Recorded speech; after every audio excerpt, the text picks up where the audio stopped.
85 வயசான Puliyur Saroja dance master சொன்ன ஒரு கேரளத்து ஹேர் டை பவுடரோட சீக்ரெட் தான் இதுங்க. தேங்காய் எண்ணெயில நாங்க நிறைய மெடிசன் போடுவோம். அது கேரளா பவுடர் இருக்கு. அது தேங்காய் எண்ணெய் போட்டு போட்டா இந்த கலர் அப்படியே இருக்கும். புலியூர் சரோஜா வந்து 85 வயசாகுது. அவங்க ஒரு பேட்டியில சொல்லியிருந்தாங்க, கேரளத்துல இருக்கிற ஆக்டர்ஸ் எல்லாருமே இந்த கேரளா பவுடர் தான் பயன்படுத்துறதா சொல்லியிருந்தாங்க. இந்த ஹேர் டை பவுடரை வந்து கேரளா ஆக்டர்ஸ் மட்டும் இல்லைங்க, கேரளத்து பெண்கள் எல்லாருமே பயன்படுத்துறாங்க. இந்த ஹேர் டை பவுடர்ல நிறைய இன்கிரீடியன்ட் வந்து நம்ம சேர்த்திருக்கோம். ஸோ இதை வந்து நம்ம பயன்படுத்திக்கிட்டு வரும்பொழுது நம்மளுடைய ஹேர் வந்து எப்பயுமே நல்லா கருகருன்னு இருக்குங்க, நல்லா அடர்த்தியா வளரும், முடிகள் எல்லாமே நல்லா வந்து ஒரு ஷைனிங்கோட இருக்கும். இதை நம்ம 2 விதமா பயன்படுத்தலாம். அது எப்படிங்கிறத நம்ம இப்போ வீடியோக்குள்ள போய் பார்க்கலாம். இந்த ஹேர் டை பவுடர் வந்து ப்ரிப்பேர் பண்றதுக்கு நம்ம ஃபர்ஸ்ட் வந்து எடுத்துக்கிற பொருள் பாத்தீங்க அப்படின்னா நெல்லிக்காய் பொடி தாங்க. இந்த நெல்லிக்காய் பொடியில நம்ம இந்த ஹேர் டைல சேர்க்கும் போது நல்ல ஒரு கருமையான நிறம் கிடைக்கும். அதே மாதிரி ஹேர் க்ரோத் செம்மையா இருக்குங்க. அடுத்த என்ன பொடி சேர்க்க போறோம் அப்படின்னா கரிசலாங்கண்ணி பவுடருங்க. இந்த கரிசலாங்கண்ணி பொடியும் பாத்தீங்கன்னா நம்மளுடைய முடியை வந்து நல்லா கருகருன்னு வச்சிருக்கோம். அதுக்காக இந்த ஒரு பவுடரையும் சேர்த்துக்கிறேன். அடுத்த பொருள் பாத்தீங்க அப்படின்னா செம்பருத்தி பூவோட பவுடருங்க, அதையும் ஒரு டீஸ்பூன் சேர்த்துக்கோங்க. அடுத்த பவுடர் பாத்தீங்க அப்படின்னா நிலவாரை பவுடர். நிலவாரை பவுடர் வந்து ஒரு 1/2 டீஸ்பூன் சேர்த்தீங்கன்னா போதும், மற்ற பவுடர்களோட கொஞ்சம் கம்மியா சேர்த்துக்கிட்டாலே போதும். இந்த நிலவாரை பவுடரும் பாத்தீங்கன்னா நம்மளுடைய ஹேர் க்ரோத்துக்கு செம்மையா யூஸ் ஆகுதுங்க. கேரளத்துல இருக்கிற பெண்கள்லாம் இந்த நிலவாரை பொடியை வந்து அப்படியே வந்து எண்ணெயில வந்து போட்டு யூஸ் பண்றதா அவங்க சொல்லியிருந்தாங்க. அடுத்த பொடி என்ன சேர்க்க போறோம் அப்படின்னா மருதாணி பவுடருங்க. மருதாணி பவுடரை சேர்க்கறதுனால நம்மளுடைய ஹேர் க்ரோத்தும் செம்மையா இருக்கும். ஹேர் கலர் வந்து எப்பயுமே நல்லா கருகருன்னு இருக்கும். ஒரு 2 டீஸ்பூன் அளவு அதை நான் சேர்த்துக்கிறேன். அடுத்த ஒரு முக்கியமான பொருள் என்ன சேர்க்க போறோம் அப்படின்னா சீகக்காய் பவுடருங்க. இந்த சீகக்காய் பவுடரை வந்து நம்ம சேர்க்கும் போது நம்மளுடைய ஸ்கேல்ப் எல்லாம் நல்லா சுத்தம் ஆகும். அதே மாதிரி இந்த பவுடரை நம்ம சேர்க்கும் போது ஹேர் க்ரோத்தும் செம்மையா இருக்குங்க. நம்மள முடியல இருக்கிற அழுக்குகள் எல்லாமே நல்லா வந்து வந்துடும். அதனால இந்த இதை சேர்த்துருக்கேன். இவ்வளவுதான் நம்ம பவுடர் எல்லாம் சேர்த்திருக்கோம் இல்லையா. இந்த பவுடரை வந்து பவுடராவே நம்மளுக்கு வந்து நாட்டு மருந்து கடையில விற்கும், அதை நீங்க வாங்கிக்கலாம். இல்ல உங்களுக்கு தனித்தனியா வந்து இன்கிரீடியண்டா கிடைச்சிச்சுன்னா எல்லாத்தையும் நல்லா காய வச்சு நல்லா பவுடரா ஆக்கி வச்சுக்கலாம். இப்போ இதோட வந்து ஒரு முக்கியமான பொருள் சேர்க்க போறாங்க. அதுதான் பாத்தீங்கன்னா கருஞ்சீரக பொடி. கருஞ்சீரகத்தை நல்லா வறுத்துட்டு இந்த மாதிரி பவுடர் பண்ணி நம்ம சேர்த்துக்கலாம். இது கொஞ்சம் அதிகமாவே சேர்க்கலாங்க. இந்த கருஞ்சீரக பொடியை சேர்க்கறதுனால நம்மளுடைய ஹேர் க்ரோத் செம்மையா இருக்கும், முடி வந்து நல்ல கருமையா மாறிடுங்க. இளநரை இருக்கிறவங்க இந்த கருஞ்சீரகத்தை பயன்படுத்திட்டு இருக்கும் போது அவங்களுக்கு சுத்தமா இளநரை மறைஞ்சிருங்க. நரைமுடி இருக்கிறவங்க ஆரம்பத்துல இருந்தே இதை நீங்க பயன்படுத்திக்கிட்டு வரும்போது உங்களுடைய நரைமுடி எல்லாமே நல்லா மறைஞ்சு நல்லா கருகருன்னு முடி வளர ஆரம்பிச்சிடும். பொடிகள்லாம் இவ்வளவுதாங்க. கருஞ்சீரகம் வந்து உங்களுக்கு வந்து கருஞ்சீரகமா முழுசா இருந்துச்சுன்னா நல்லா வறுத்துட்டு பவுடர் பண்ணி வச்சுக்கோங்க. அடுத்து வந்து நம்ம சில முக்கியமான வேற சில பொருட்களையும் நம்ம சேர்க்க போறோம். அதுக்கு நான் வந்து ஒரு இடிகளை வச்சுக்கிறேன். நீங்க மிக்ஸி ஜார்ல கூட போட்டு பவுடர் பண்ணிக்கலாம். இப்போ வந்து இதுல என்ன பொருள் சேர்க்க போறோம் அப்படின்னா சியா சீட்ஸ் வந்து ஒரு 1/2 டீஸ்பூன் சேர்த்துக்கலாம். இந்த சியா சீட்ஸ்ல வந்து நம்மளுக்கு ஹேர் க்ரோத்துக்கான கண்டென்ட் வந்து நிறைய இருக்குங்க. அடுத்தது வந்து ஆளி விதை, அதுவும் ஒரு 1/2 டீஸ்பூன் சேர்த்துக்கலாம். ஆளி விதையில வந்து பாத்தீங்கன்னா நல்ல ஒரு வளவளப்பு தன்மை இருக்கிறதுனால ஹேரை வந்து நல்லா ஷைனிங்கா வச்சிருக்கும். நம்ம ஹேர் க்ரோத்துக்கு இது வந்து ரொம்பவே சூப்பரா ஹெல்ப் பண்ணுங்க. இதுல வந்து ப்ரோட்டீன்ஸ் இருக்கு, அதே மாதிரி பாத்தீங்கன்னா ஒமேகா 3 இருக்கு. இதெல்லாம் இருக்கும்போது நம்மளுடைய ஹேர் க்ரோத் வந்து நல்லா காடு மாதிரி வளர ஆரம்பிச்சிடும். அடுத்து இதோட வந்து 1/2 டீஸ்பூன் வந்து வெந்தயம் சேர்த்துக்கிறேன். அடுத்து வந்து பாத்தீங்கன்னா ஒரு 10-12 கிராம்பு சேர்த்துக்கலாம். கிராம்பு, வெந்தயம் இது எல்லாமே நம்மளுடைய ஸ்கேல்ப்புக்கு வந்து ஒரு நல்ல ஒரு ஸ்ட்ரென்த்தை கொடுக்குங்க. அவ்வளவுதான் பொருட்கள் வந்து இதை நம்ம வந்து நல்லா வந்து மிக்ஸி ஜார்ல போட்டு நல்லா வந்து பவுடர் பண்ணி எடுத்துக்கலாம். இல்ல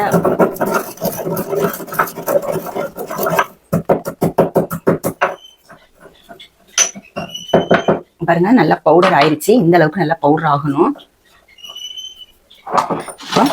நம்ம இதையும் வந்து இந்த பவுடருங்களோட சேர்த்துடலாம்.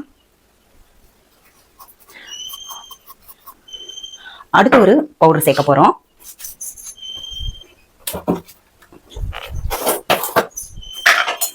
இது வந்து பாத்தீங்கன்னா கடுக்காய் பொடி. கடுக்காய் பொடியை வந்து நம்ம ஒரு டீஸ்பூன் அளவு சேர்த்துக்கலாம். கடுக்காய் பொடி வந்து நம்மளுடைய ஸ்கேல்ப்ல இருக்கிற அழுக்கெல்லாம் எடுத்துரும். அதே மாதிரி ஹேர் ஃபாலை வந்து அது வந்து கட்டுப்படுத்துறதுங்க.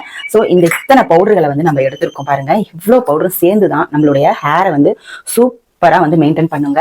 ஹேர்ல இருக்கிற அழுக்கு எல்லாமே போயிருச்சு அப்படின்னாலே, நம்மளுக்கு ஸ்கேல்ப்ல இருக்கிற அழுக்கும் ஹேர்ல இருக்கிற அழுக்கும் போயிட்டாலே உங்களுக்கு ஹேர் நல்லா கருகருன்னு வளர ஆரம்பிச்சிடும். இந்த ஹேர் டை பவுடர் வந்து நம்ம ரெகுலரா பயன்படுத்திட்டு வரும்போது உங்களுக்கு நிரந்தரமா வெள்ளை முடிகள் எல்லாமே மறைஞ்சு நல்ல கருகருன்னு முடிகள் வளர ஆரம்பிச்சிருங்க.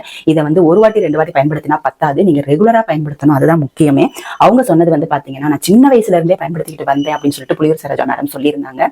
சோ நீங்க உங்க குழந்தைங்களுக்கு இப்ப இருந்தே இந்த மாதிரி ஹேர் டை மாதிரி ப்ரிப்பேர் பண்ணி அப்ளை பண்ணிட்டு வந்தீங்கன்னா உங்களுடைய குழந்தைகளுக்கும் சரி உங்களுக்கும் சரி இது ஒரு நல்ல ஒரு பயன்பாடா இருக்கும்.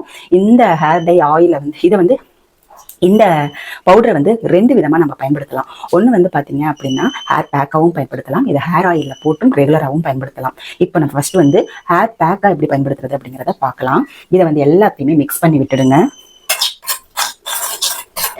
எல்லாத்தையுமே மிக்ஸ் பண்ணி விட்டுட்டு இதோட வந்து நீங்க இன்னும் ஒரு 4 டீஸ்பூன் சீகக்காய் பவுடரை சேர்த்து தனியா ஸ்டோர் பண்ணி வச்சுக்கிட்டீங்க அப்படின்னா, ஒரு ஏர்டைட் பாக்ஸ்ல போட்டு வச்சுக்கிட்டீங்க அப்படின்னா, நீங்க ஹேர் வாஷ் பண்ணும்போது, அதாவது நம்ம தலை குளிப்போம் இல்லையா, அப்ப வந்து நீங்க ஷாம்புக்கு பதில் இந்த ஹேர் பேக்கை வந்து ஒரு 10 நிமிஷம் அப்படியே ஹேர்ல நல்லா அப்ளை பண்ணி வச்சிருந்துட்டு நல்லா வந்து வார்ம் வாட்டர்ல தலை அலசுனீங்க அப்படின்னா உங்களுக்கு முடி கொட்டவே கொட்டாதுங்க. முடி நல்லா ஷைனிங்கா இருக்கும். ஏன்னா இதுல வந்து நம்ம வந்து இது செம்பருத்தி பூ பவுடர்லாம் போட்டிருக்கோம் இல்லையா, அதனால நல்ல ஒரு சூப்பரான ரிசல்ட்டை கொடுக்கும். இந்த மாதிரி தான் நம்ம வந்து ஹேர் பேக் பவுடரா யூஸ் பண்ணிக்கலாம். அடுத்து வந்து நம்ம இதில் என்ன பண்ண போறோம் அப்படின்னா, இதை வந்து ஆயிலா எப்படி யூஸ் பண்ண போறோம் அப்படிங்கிறத பார்க்கலாம். இப்போ ஆயிலா யூஸ் பண்றதுக்கு நம்ம இதுல இருந்து நான் கொஞ்சம் எடுத்து வச்சிடுறேன். ஹேர் பேக்குக்காக நான் கொஞ்சமா எடுத்து வச்சிருவேன். பாருங்க, ஹேர் பேக் பண்றதுக்காக கொஞ்சமா எடுத்து வச்சேன். டெய்லி தலை குளிக்கும் போது நம்ம எப்பெல்லாம் தலை குளிக்கும்போது அப்பெல்லாம் இதை வந்து நம்ம யூஸ் பண்ணிக்கலாம். இப்போ கொஞ்சமா பவுடர் எடுத்துக்கிட்டேன். இதை வந்து நம்ம இப்போ ஹேர் ஆயிலா எடுக்க போறோம். இந்த ஹேர் டை பவுடரும் இதை சொல்லலாங்க. ஏன்னா இது வந்து நம்ம வெள்ளை முடிகளை எல்லாத்தையும் நிரந்தரமா கருமையாக்க போகுது இல்லையா, அதனால இதை நம்ம வந்து hair dye oil, hair dye powder இந்த மாதிரிலாம் நம்ம சொல்லிடலாம். இது வந்து கேரளத்து பெண்களுடைய சீக்ரெட்டான ஒரு ஆயிலும் ஒரு பவுடரும் தான் இப்போ நம்ம ப்ரிப்பேர் பண்ணிக்கிட்டு இருக்கோம். இப்போ நம்மளுக்கு தேவையான அளவு நம்ம தேங்காய் எண்ணெய் ஊற்றிக்கலாங்க. இதை வந்து நீங்கள் வெயிலில் 2 நாள் 3 நாள் எடுத்து வச்சுட்டு நீங்கள் யூஸ் பண்ணீங்க அப்படின்னா எண்ணெய் வந்து கெட்டே போகாது, ஸ்மெல் வரவே வராதுங்க. அந்த அளவுக்கு நல்ல ஒரு சூப்பரான ஹேர் டை ஆயில் தான் இப்போ ப்ரிப்பேர் பண்ணிட்டு இருக்கோம். பாருங்க, அவ்வளோதாங்க. இதை நீங்கள் வந்து ஸ்டவ்ல வச்சு ஆன் பண்ணி கொதிக்க வைக்கணும் அப்படின்லாம் அவசியம் கிடையாது. இதை 2-3 நாள் நல்லா வெயிலில் வச்சுருங்க. வெயிலில் வச்சுட்டு அதுக்கப்புறமா நீங்கள் எடுத்து யூஸ் பண்ணலாம். இங்கே பாருங்க எப்படி வந்து நல்ல ஆயில் வந்து எவ்வளோ கருமையாக இருக்குது பாருங்க. ரெகுலராக நம்ம தலைக்கு அப்ளை பண்ணிக்கிட்டு வரும்போது உங்களுக்கு நல்ல ஒரு சூப்பரான ரிசல்ட் கிடைக்கணும். கேரளத்துலலாம் வந்து பார்த்தீங்கன்னா டெய்லியுமே ஹேர் வாஷ் பண்ணுவாங்க. அதுக்கு முன்னாடி ஒரு 1/2 hour வந்து இந்த தலையில வச்சுட்டு இந்த எண்ணெயை நல்லா ஒரு 5 minutes மசாஜ் பண்ணிட்டு அப்படியே விட்டுடுங்க. விட்டுட்டு அதுக்கப்புறமா இந்த ஹேர் டை பவுடரையும் வச்சு நீங்கள் ஹேர் வாஷ் பண்ணிக்கிட்டு வரும்போது உங்களுடைய ஹேர் வந்து செம்மையாக இருக்குங்க. இந்த ப்ரிப்பரேஷன் வந்து கண்டிப்பாக எல்லாருக்குமே யூஸ்ஃபுல்லாக இருக்கும். நிறைய பேர் வந்து இதெல்லாம் இதெல்லாம் வந்து கேரளத்தில் ஆக்டர்ஸ்லாம் பயன்படுத்த மாட்டேங்கிறாங்க அப்படின்லாம் சொல்கிறாங்க, ஏமாத்துறீங்க அப்படிலாம் சொல்றாங்க. அந்த கிளிப்பும் இதுல நான் ஆட் பண்ணிருக்கேன். புலியூர் சரோஜா அவங்க பேசின பேட்டியோட கிளிப்பும் இதில் ஆட் பண்ணியிருக்கேன். ஆரம்பத்தில் பார்க்கலான்னா மறுபடியும் பேக் போய் பாருங்க. இது ரொம்பவே எஃபெக்டிவான ஒரு ஆயில் அப்படின்னு சொல்லலாங்க. இப்போ பாருங்க, உங்களுக்கு கையே பாருங்க எவ்வளோ வந்து கருப்பாகுதுன்னு பாருங்க. இது ஹேர்ல நம்ம ரெகுலராக அப்ளை பண்ணிட்டு வரும்போது நம்மளுடைய நரைமுடிகள் ஒன்று கூட இருக்காதுங்க, எல்லாமே மறைஞ்சிடும் கொஞ்ச நாள்ல. ஆனால் ரெகுலராக பயன்படுத்தணும், அதுதான் முக்கியம். ஹேர் வாஷ் பண்ணும்போதும் சரி, இல்லை நீங்கள் நைட்டில் வந்து உங்களுக்கு வந்து சளி பிடிக்காது, எண்ணெய் வச்சா சளி பிடிக்காது அப்படின்றவங்க நைட்டில் நல்லா அப்ளை பண்ணிட்டு அப்படியே வந்து கவர் பண்ணிட்டு படுத்துருங்க. அடுத்த நாள் காலையில் ஹேர் வாஷ் பண்ணிட்டீங்கனாலும் உங்களுக்கு சூப்பரான 100% ரிசல்ட் கிடைக்கும். இதை நான் வந்து ஒரு பாட்டிலில் ஸ்டோர் பண்ணி வச்சுக்கிறேன். இப்போ இதை வந்து நான் ஒரு பாட்டிலில் ஸ்டோர் பண்ணி வச்சுக்கிறேன்.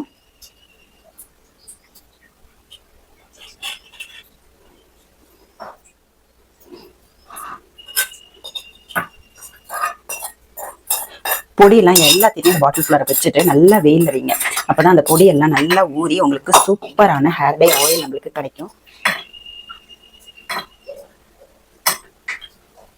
எவ்வளோ திக்காக இருக்குது பாருங்க, நல்ல திக்கான கன்சிஸ்டன்சியில் நம்மளுக்கு இந்த ஹேர் டை ஆயில் கிடைச்சிருக்கு.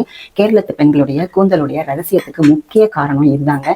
இந்த மாதிரி இயற்கையான ஹேர் டை ஆயில்ஸ் எல்லாம் அவங்க தலைவிதான் அவங்களுடைய ஹேரை நல்லா பராமரிச்சுட்டு வராங்க. ஆக்டர்ஸ் எல்லாருமே இந்த மாதிரி தான் ஹேர் டை பவுடரை வச்சு நல்ல ஒரு சூப்பராக அவங்களுடைய கூந்தலை வந்து பராமரிச்சுட்டு வராங்க. இந்த வீடியோ வந்து உங்களுக்கு கண்டிப்பாக யூஸ்ஃபுல்லாக இருக்கும். கண்டிப்பாக யூஸ்ஃபுல்லாக இருக்கும் அப்படின்னு நினச்சிங்கன்னா நம்மளுடைய சேனலை வந்து சப்ஸ்கிரைப் பண்ணிக்கோங்க. அதே மாதிரி ஒரு சின்னதாக ஒரு லைக் போட்டுக்கோங்க.